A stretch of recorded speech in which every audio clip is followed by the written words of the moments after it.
যখন অ্যাক্সিলারেটর তখন কিছু কাজ দেয় না, বুঝতে পারলি?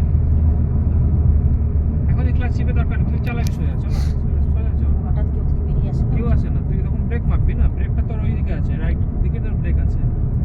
এখানে এসেছিলাম গাড়ি ঠিক করতে। যেদিকে অ্যাক্সিলারেটর আছে এইখানে ওইদিকেই তোর ব্রেক এই আছে। আপনার ছেলের এই দুইটা জিনিস একসাথেই থাকে, যেমন পাওয়ার আছে, রেসপন্সিবিলিটি কারটা আর আছে। ইয়ে হয়ে গেছে। এই চুপ কর না।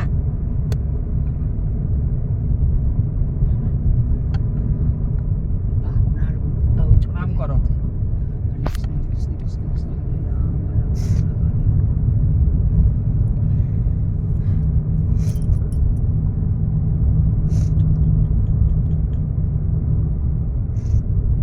এই মাপটা দেখ কোন দিকে গাড়ি, ডান যে বাঁ চাকা আছে, ডান চাকা আছে, এইটা চাকা ওই চাকা, এই চাকা দেখবি।